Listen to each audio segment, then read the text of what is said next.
What's up, everybody? Once again, it is I, James, coming to you from the Nerdy Mewzings podcast studio. I am very excited today to be joined by a young up-and-coming talent, Mr. Dominic Gomez. How you doing today, Dom? Doing great, doing great. How are you? Awesome, man. I'm doing good. I'm excited to get you on here. I think you are one of the first people who's a listener Oh that yeah. reached out and has some work they're working on with the Kickstarter and everything, and you were a fan of the show, but you're also an awesome artist too, and happy to be able to get on here and spread the word about what you're working on. Thanks. Yeah, I mean I found the show through Joshua, another young artist too. Yep. And so then I watched that episode and the Ron Garney interview, and so yeah, I keep Oh up with it. yeah. Yeah. Very cool. And we were talking a little bit before the show. You got some awesome artwork on the walls there behind you. You got Yep. Todd McFarlane Spider-Man poster. You got some Wizard covers up there. Yep. Mark Now Mark Wizard, Bagley. you know, as young as you are, Wizard's quite a bit before your time, a little bit, I'm guessing. Yeah, yeah. You know, the funny thing is I have like this huge, like my dad would collect all of these Wizard magazine comics, or not comics, but the magazine. So we Yes, just have a ton of them in the backlog in our garage. But I that's actually so saw cool. them through the like Cartoonist Kayfabe channel, Yep. when they were going through that. So yeah. And then your dad's like, look at this. We have Yeah, all these right here. exactly. Yeah, that's awesome. So I'm assuming your dad was into comics as well. Yes, he drew comics. Well, he wanted to be an artist for a while in high school and stuff, and he drew Yeah. this really cool Spawn and Batman recreation. Yeah, if you have it Um, there, man, hold it up for everybody to see. um, Wow. Good stuff. yeah, it was pretty cool. Yeah, And very so cool. I tried recreating it when I was his age, but mine wasn't even that close to his when I did it. So it's Yeah, good. yeah. It takes time, man. As you know, like the more you practice, the better you get, just like anything. So, and judging by that stack of pages you held up when we were getting ready, Oh you've yeah, been hard at work. definitely. So tell me a little bit how you got into comics. Was it through your dad that you kind of got that inspiration, comics and art and all that type of stuff? Is the art always been in your blood? The art comes from my grandpa. He does Okay. he does car paintings, like he paints cars. So that's kind of where the art part comes from. But the comic book side, um, Spider-Man movies, like the Tobey Maguire ones, that was huge for my childhood. So I just grew Yeah. up watching all of those. And then my dad, he loved the movies too, so he would take me to every MCU movie that was coming out. And so Nice. that eventually led me to like wanting to learn more about these characters, and I went out and checked out some comic books. And then your art kind of went in that direction, I'm guessing. Oh yeah, yeah. The art came second. Well, I actually originally just wanted to be a writer for comic Right. books, and so then I saw that if I was going to make comic books, I need to draw them too, because I was only a kid.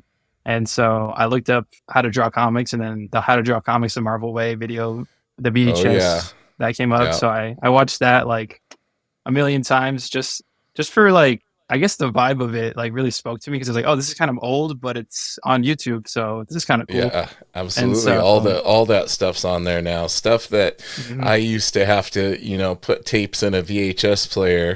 You're now able to watch on YouTube. It's too cool. Yeah, no, exactly. And so I wanted to draw, and so I studied that, tried doing that, and eventually it kind of just led to me just wanting to be more of an artist instead of a writer. And yeah, Yeah. Do you know the secret behind that how to draw comics the Marvel way video? what's the That secret? Mr. John Buscema is not actually drawing Oh, in the really? videos.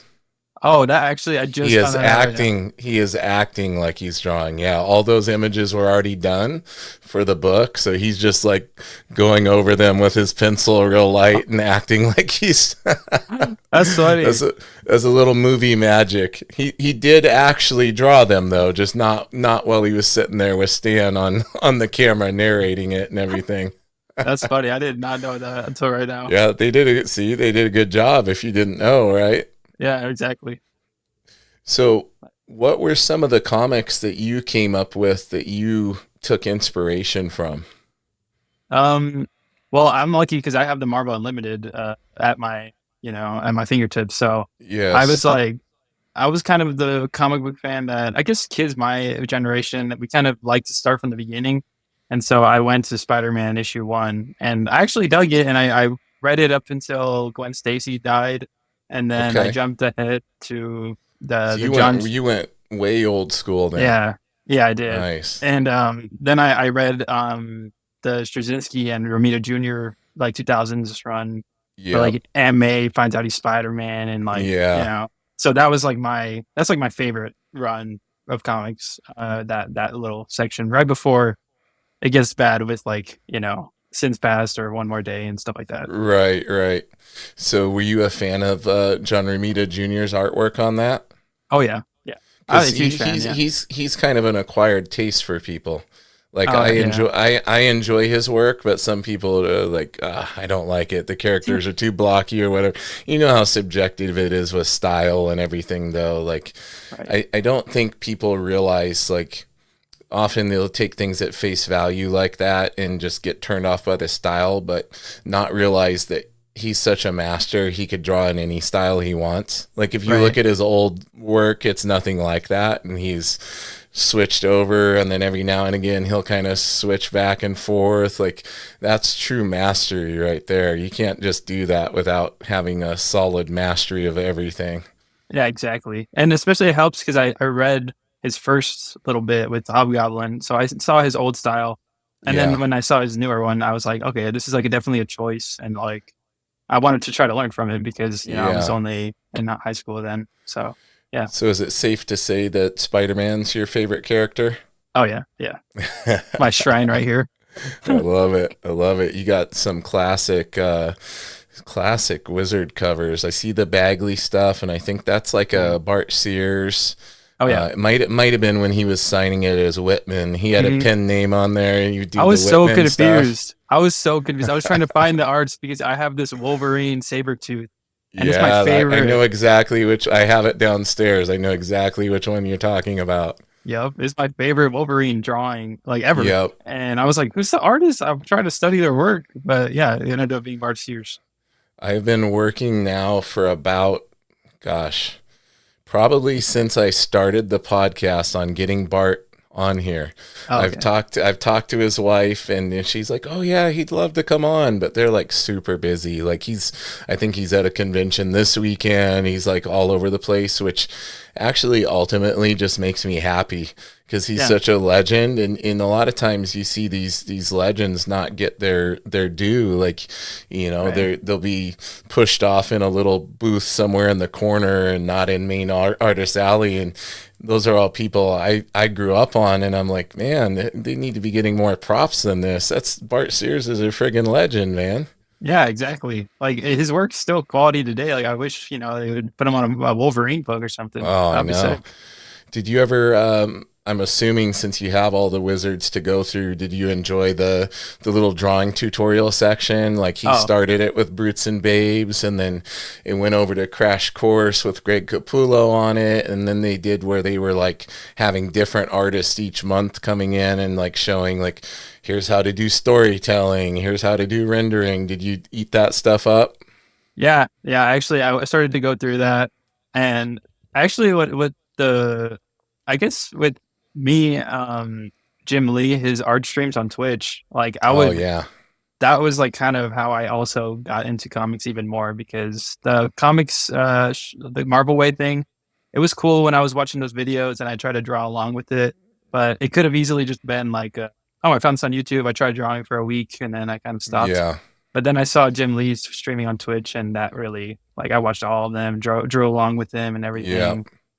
So that yeah. was a game changer for me too because watching him and always being like, I'm a lifelong Jim Lee fan, man. Like since way back in the day, like when he was doing a lot of his early work, and of course a fan of all the obvious stuff like X-Men and Wildcats. That's back there on the spinner rack. Oh, That's actually Punisher trade paperback that he did on the Punisher. But seeing him on the stream and watching him actually do it live and seeing how much he erases and like Yeah. how he will get something down that just to you or me looks phenomenal and he'll like erase the whole thing. He's like, Yeah. no, that's not right. And I like know. to me, as somebody who aspires to be a better artist, it was very freeing to see that and realize like no, he's not trying to make it perfect right out the gate. He's continually refining and going through that process. That's something I wish I could have seen or learned earlier on in my art adventures. Right. Right. Because it's easy to think that you have to get it right in the first try, which I Exactly. struggled with for a while too. And then Yeah. luckily though, like yeah, I saw those. I was able to have access to those sooner than later, and so I learned like early on that it's okay to erase as many times as you Yeah. need to, and try again. Yeah, and there's no shortage of amazing art videos on YouTube now too, like David Finch's channel. For a while there, Richard Friend, who was he's an inker, but he's also a really good penciler. Like he was putting out a lot of videos, and I'm just like, man, if I had all this when I was younger, I very well might have achieved that dream of taking the branch timeline where I didn't become a full-time martial arts instructor Right. and Yeah. business owner and then I in some parallel multiverse I am a pro artist somewhere. I very well could have happened, I think, with those that level of resources and stuff at my fingertips. Yeah. I'm a Patreon member of Richard, so I definitely saw all of those lessons. I drew Yeah. along with it. He critiqued I had tried my best to send my work out to everybody to get critiques, and Richard Yep. was one of them, and David Finch had me on a stream. So it Nice. was, yeah, like it sounds crazy because it's like it shouldn't be this like available almost like these guys who I draw know. like these awesome, drawings. They're just like you can just kind of get onto a stream and they'll review it with like out that, Yeah. you It's know. a whole different world and it's so cool. Like the accessibility is there. Yeah, Richard, he's done a couple. I paid him to do basically a couple critiques, like where where you could pay him to do like a private video and send him some pieces, and he would. Yeah, that guy went above and beyond, man. He would say Mhm. like you're paying for like a 15-minute critique or whatever, and then the friggin' video I would get back would be like 40 minutes long of him Yeah. like, and then he's like emailing me examples and stuff, pictures and all of this. It was like got more than my money's worth for sure.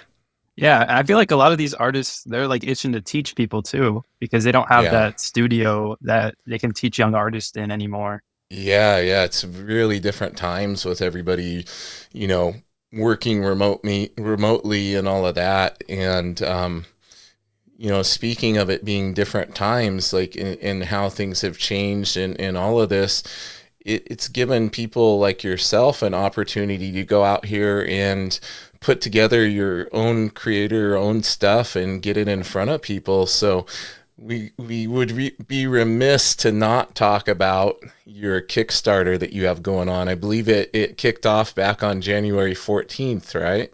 That yeah, it did. So Pillowhead, The first of name. all, first of all, we got to go over how do you come up with the name? Do you know? Okay, '90s alternative rock band Failure. Okay, vaguely. They're a band, and I discovered them on Spotify, and I was obsessed with them in high school. But they have a Okay. song, and it's called Pillowhead, and Ah, so gotcha. it's a totally different thing. But I just love that name, like Pillowhead. I was like, oh, it's Yeah. like really weird. So yeah, I just used that. That's awesome. Yeah, and you sent me a little preview PDF. I feel very privileged to have this insider secret info. And I got to tell you, man, Quimby, that character cracked me up, dude. Where'd you come up with that? Like, it's such a unique idea. I don't want to ruin it for anybody. Like, but let's say he's just changing his appearance randomly here and there, Yeah. and it's hilarious. Yeah, with the book, I just used gags from like I always thought of the book as like Scott Pilgrim, but you inject it with like a Cartoon Network level of like wackiness. And That's funny because I was gonna say, in regard to your style, I was gonna kind of say I picked up on that kind of Cartoon Network type yeah, of vibe there. yeah, I was looking at a lot of like Powerpuff Girls and thinking Yeah, about Gennady Tarkovsky, his action and Samurai Jack and stuff like that. And but for the writing of the book, like the characters, I started from a place of like real life, and then I kind of took cranked it to the extreme. So I just took like a real life experience of me and my friends, like how we hang out, and kind of yeah, cranked our personalities up to 10. And nice. yeah, So give everybody a little bit of the elevator pitch of what Pillowhead is, and the Kickstarter, and what the backing the Kickstarter will provide them, because I think you're going to do some actual print books that you're going to send out, and all of that to everybody when it gets backed. So let everybody know kind of the summary of the concept, because I really enjoyed it. I thought it was a fun story. There were several parts where I was laughing out loud, and just thought it was very unique and different than a lot of the things you read out there. nice. So Pillowhead, it's about these two friends, these two best friends who they go to this board game cafe. They're locals and they have a subscription there, but they get kind of bored because they only played the same like 3 or 4 games, and so they ask the clerk like, "Hey, is there any interesting game that we can play? Like, or else we're just gonna end our subscription here." And he tells them like, "Yeah, we have a pretty cool board game, but it's been stolen by the Right, Woodland Ninja Clan." And Pillowhead and his friend Quimby, they both want to journey to the woodland where the ninjas are and retrieve the board game back. That way they can play it. But getting there, it's going to be not easy. It's not just going to be they go from the board game place straight to the woods. yep. There's all these different obstacles they have to go through, and at the end of the book, it's mainly about the journey and less the destination. Yeah. I'm going to pull up a screen share and show everybody the Kickstarter page here. And then Okay. we can talk a little bit about the preview artwork and everything. I'm impressed, dude. You're already very much far along in the funding for as early on as you are. That's great. Thanks. Yeah, yeah. I got a lot of support so far, which is really cool because usually when people say you start a Kickstarter, you want to have a strong following, and Yeah, usually you might want to be more well known. Like might have already have Spider-Man or Wolverine on your belt as an artist, so it's a right. little bit harder to just get in there out of nowhere, uh, Definitely. especially when the book isn't like a superhero or like something more mainstream.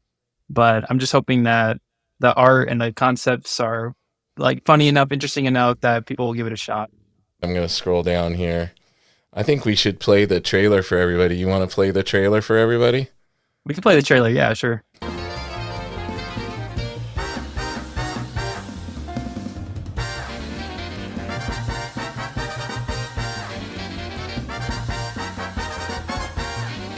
The finger pointing.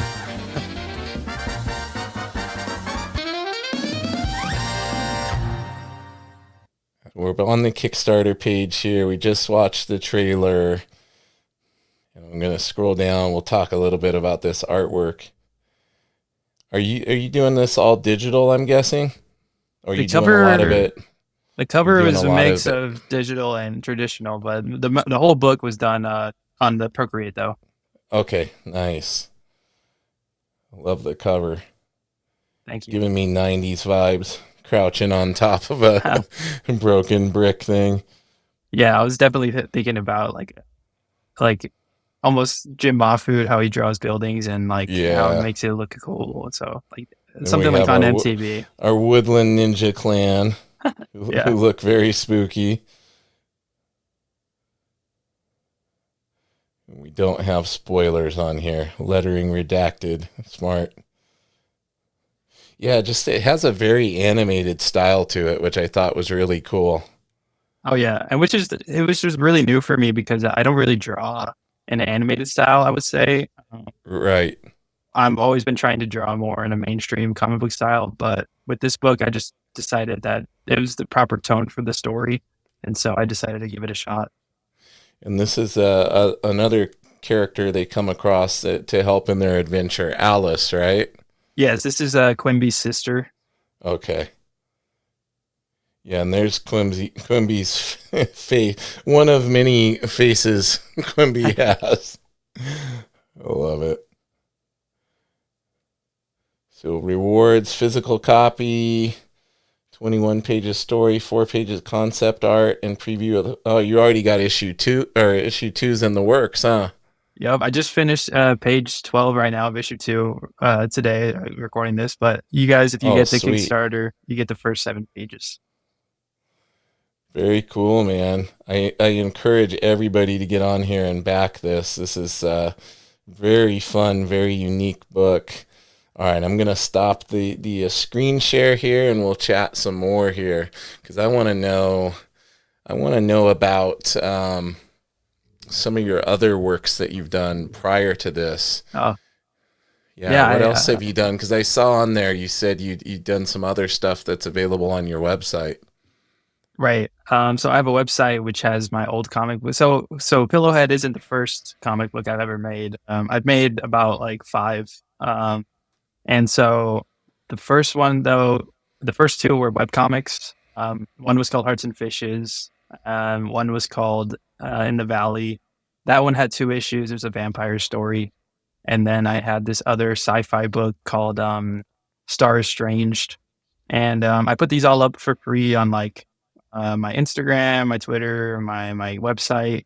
But Hearts and Fishes is the one on my website, and I also have a couple of mini comics that I put on there, just like 4-page short stories that I kind of was able to experiment with, like styles, penciling only, pencils with colors, just entirely on the iPad, and so just in a more animated style too. So yeah, because I just love making comics. I love making stories, and so I don't really spend a lot of my time doing pinups, doing long yeah, doing pinups. I just do a lot of comics back to back, back to back, back to So back. you're doing a lot of sequential pages, a lot of Yeah, storytelling.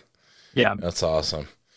What's your process like? Do you give yourself, since you are writing it and drawing it, how strict are you with yourself about going straight to the page and just like, because I know as an artist and a creator, you'll get like certain scenes in your brain. Like, do you ever get ahead of yourself and like draw a lot of it before you've really solidified the writing on it or anything like that? Or do you have a pretty good idea going in of what's happening throughout the story and going through it chronologically? How do you approach it? Well, what I realized like when I was drawing was like what I thought was really fascinating was so I'm just gonna show an example, right? Visual example. Yeah, So this is the Spider-Man pinup that I did, and nice. if I drew the layout for this pinup a day before or maybe a week later, I feel like the drawing would be entirely different. It would just be an Yeah, entirely different piece. And so I think that I like the spontaneity of how you can just make something like think of something in one day or at one sitting at the drawing table and then it comes out. And so when it comes to comics, though, I usually just write a loose script in my notes, just ideas of scenes that are in my head. And yeah. then to actually draw those pages, then I do the layout in the same day. I do it all in one day kind of thing.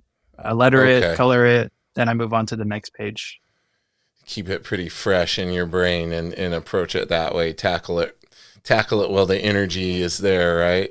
Definitely, definitely.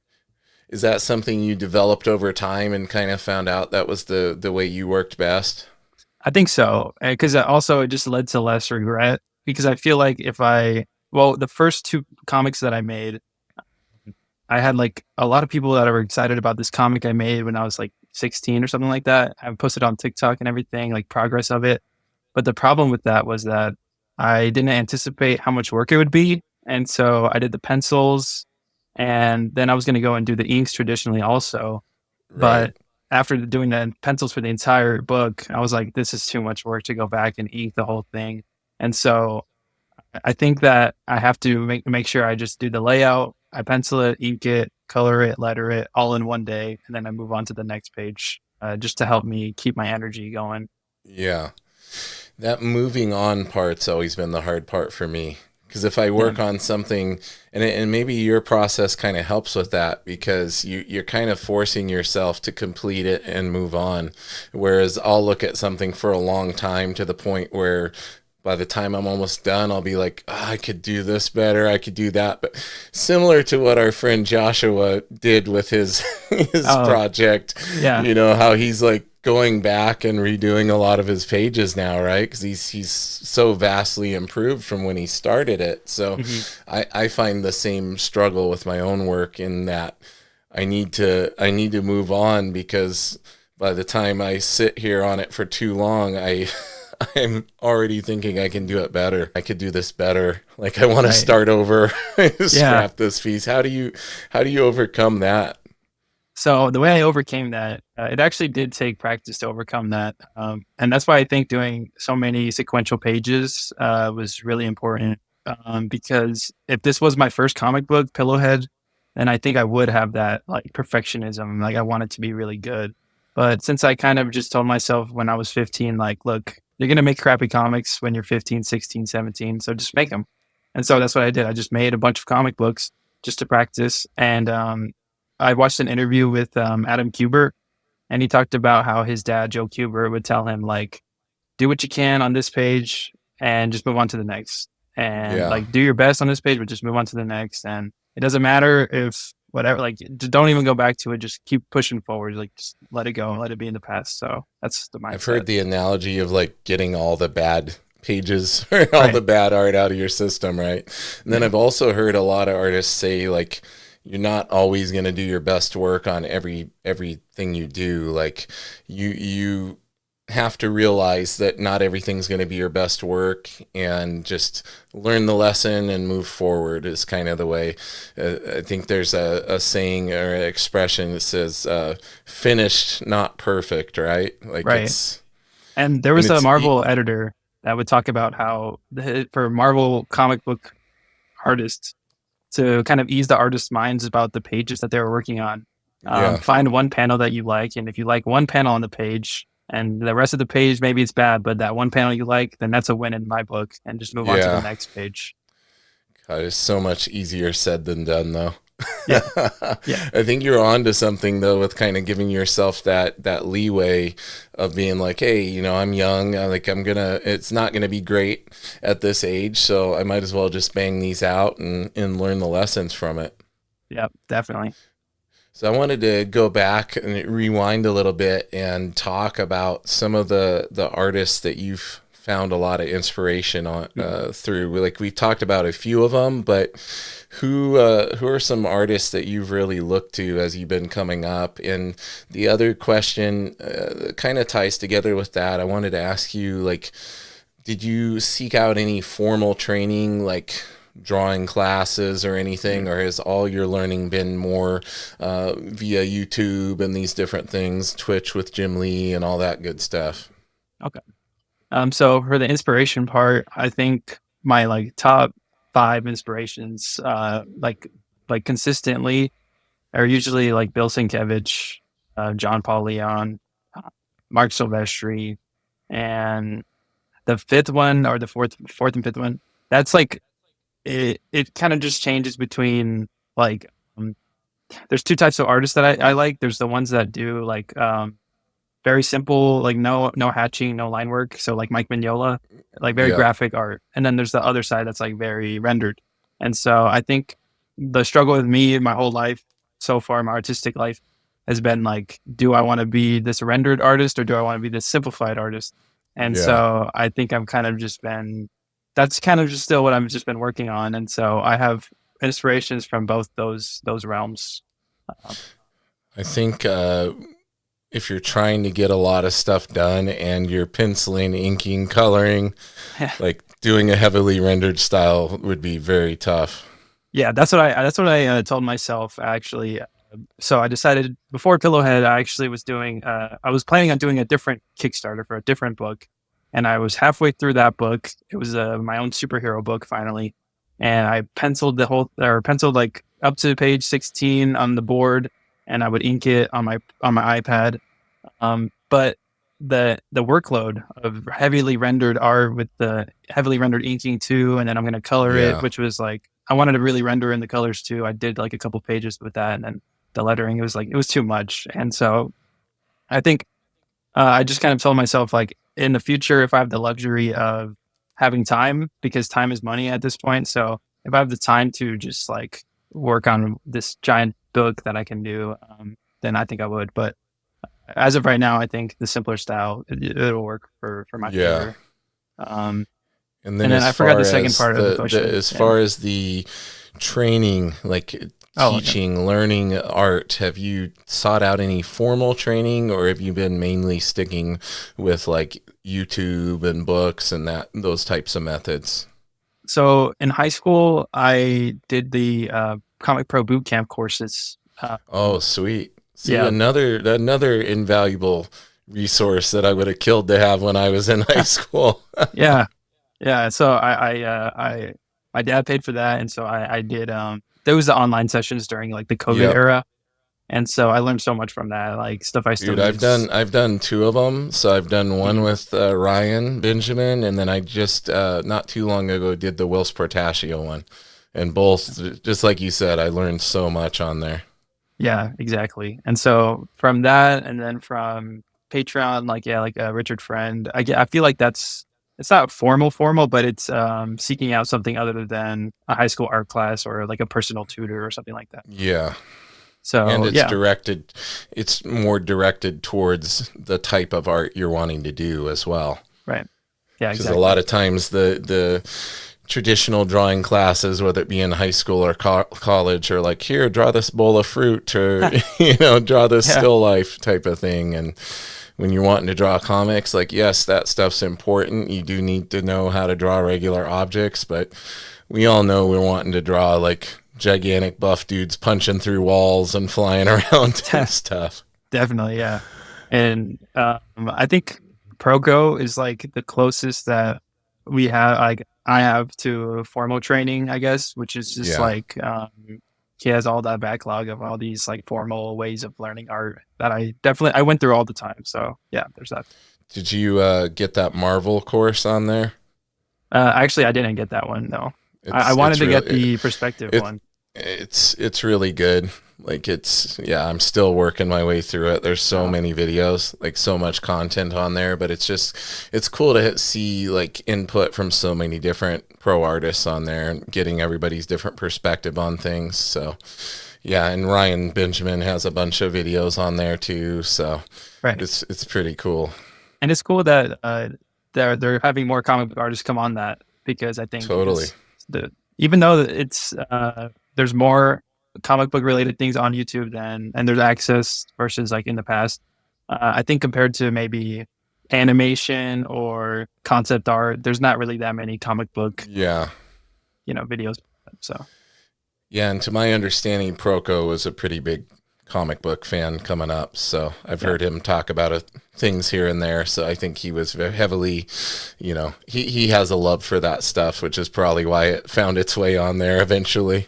yeah, exactly. So right now, the Kickstarter, it started on the 14th of this month, right? And how long is it running?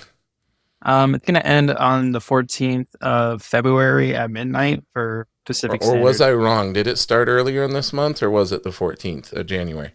It was the 14th of January is when Mm, I started it. Yeah, perfect. So you're doing the full 30-day run on there. yeah, 30-day run, and it's all or nothing. So we'll see how it goes. But It's I'm how excited. the wild west that is Kickstarter. Have you ever done any other Kickstarter stuff in the past, or is this your first venture on there? This is my first venture on there. Yeah, I've never done any Okay. Kickstarters.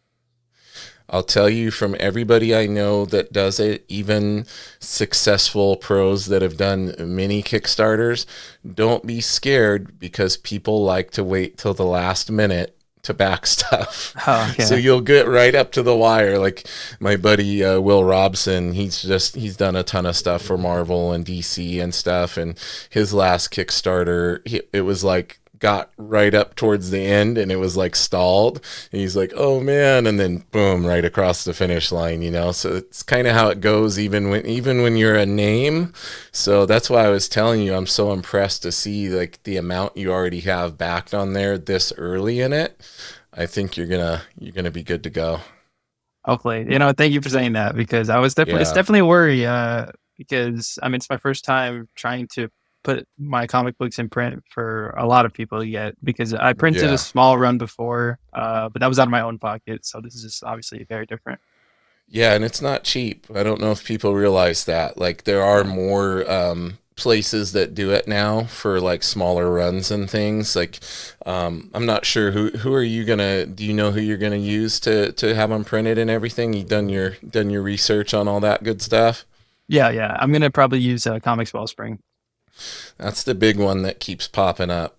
Yeah, Yeah, yeah. I've heard good things about them, and they look like they'll kind of make things as affordable as possible for people when you're getting on there. Are you gonna do any if you get more backing than you're expecting, if you go over your goal, are you gonna do any stretch goals or anything or any I know Comics Wellspring, they'll do like friggin' chromium covers and everything else on there. yeah. Hopefully, it's kind of crazy because I've really never really done prints or stickers, and so that if the funding goal gets past what it is, then that's the perfect chance to experiment with that, do Yeah. some of that. Yeah, that would be cool. Like I'm picturing that cover already. That would look really cool and Yeah. the chrome, a little extra pop on there. Yeah, Uh, exactly. awesome, man. Well, listen, I want to give you a little chance to let everybody know where they can find you online, the Yeah. best places to follow you. Obviously, I'm gonna put the Kickstarter in the show notes and everything so people can find that. But the stage is yours to let everybody know where to follow you on social media, your website. Take it away, my friend.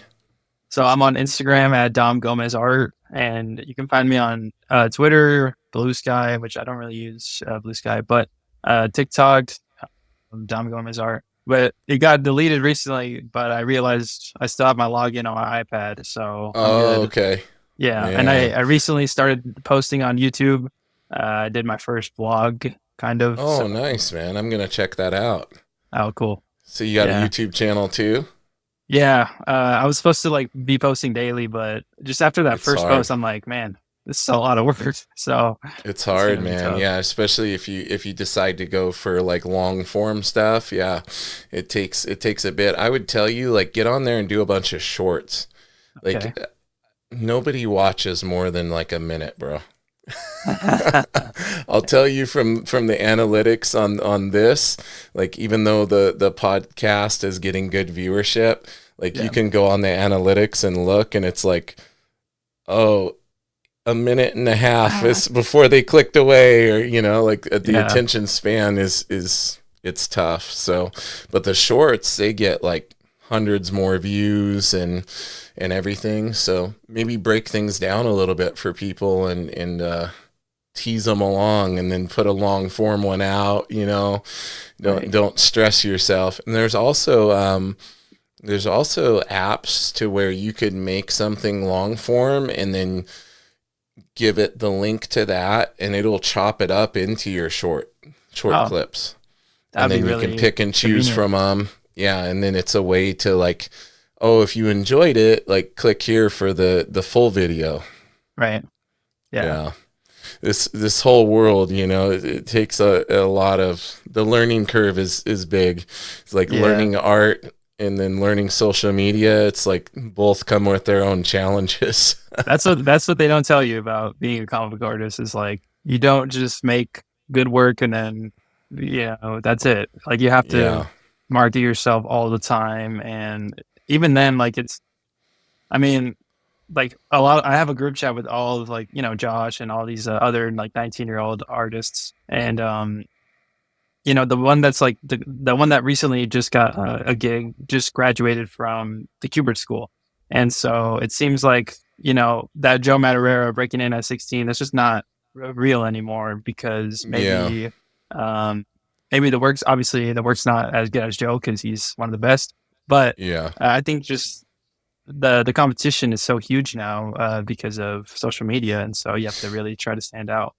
Yeah, we've talked about this on here quite a few times. It's like a double-edged sword now because you Yeah, have the availability, you have the ability to put yourself out there so much easier and have access to all these resources and everything else, but that also means everybody else out there has the same ability to do the same thing, right? So yeah, I think there's a lot more competition than there was back in the day, than when people would like find the means to get to a con and show their portfolio and everything. It's like you can have your portfolio out there within, half an hour. You could do a ton of Instagram posts and everything and yeah, start getting likes and follows, and it's crazy. You get on there, and I know you're this way too. Like there's new artists popping up on there every day with phenomenal work. yeah. No, there is every age range and from anywhere, and so Yeah, it's just it's about, I guess, being consistent. And I guess what I'm hoping to do is just have a backlog of work that I can show that yes, I'm able to start something and finish it. Like even this Kickstarter, I made sure that finished the book before I made the Kickstarter, yeah, and that's big. That's really big, and it shows like if you do ever want to submit work to an editor or get in with a publisher, you're showing that you can do the work and get the work done, and you're showing that you can tell stories, and your sequential storytelling is there because you've been working on it, which is, to my knowledge, one of the common things that most editors have to go over with people is, hey, stop bringing me pinups, stop bringing me pictures, covers. Like, I need to see that you can tell a story if we're going to give you work. So yeah, you kind of put your focus in the right place, in my opinion, going with that approach of saying, no, I'm just gonna do storytelling. yeah. And I feel like I figured that doing the storytelling would mean that um, it would it would have more impact, I guess, social on social media and stuff. But I feel like it's Right, almost harder because the kinds of comic books that people like to see on social media are the funny web comics that are like right. almost like not even finished sketches of just some Mm-hmm. characters. And so doing like sequential stuff and posting that online, it's like it's way harder, I feel like, to get likes and follows and stuff Yeah. like that. Ultimately, I feel like you need to do what's true to yourself, though. Yeah. And if you put it out there, good things will come back to you. It's just a matter of staying consistent and keep putting it in front of people. That's the main thing. Like, you're gonna get people like me that see your stuff and find it unique and fun and enjoy the style, enjoy the writing. Like, I just really appreciate the fact that you reached out to me and sent me that preview, and we got to get you on here, man. Well, thank you so much for looking at it and having me on because it's Absolutely. yeah. And I would hope you would like to come on again, man. 'Cause Oh yeah. I would chat art with you if you ever want to get in on here and draw together or something. I mean, we could always do that. Like, that's always fun. Like, let's keep this going. Let's keep getting you out there in front of people. I saw the newest Spider-Man breakdowns that you've been doing, which has been Nice, fun. nice. So yeah, Yeah, we stuff had like fun that. with that. Very cool, buddy. Well, listen, I want to encourage everybody to go out and support this Kickstarter for Pillowhead. Support Mr. Dominic Gomez. He's an awesome guy, young up and coming talent, and you got till February 14th to get on there and back that. I'm going to make sure to put all the information, all your socials, all the Kickstarter page and everything on the show notes for this. So, Mr. Dominic, thank you again. You have a good night, and hang out with me for a moment while I Yeah. tell everybody where they can find the podcast. Obviously, if they're listening to this, they probably already know, but I want to encourage you guys to head over to the YouTube channel, youtube.com/@nerdymewsings. If you're enjoying the show, give us a like, a follow, a subscribe, a share, all that good stuff. Same thing on any major audio podcast platform. You can find us on there. I don't think we've gotten a single review yet over on Apple Podcasts. So if anybody wants to claim first on that and you're enjoying the show, you want to give us a good review, feel free to do that. And in the meantime, everybody, keep it nerdy.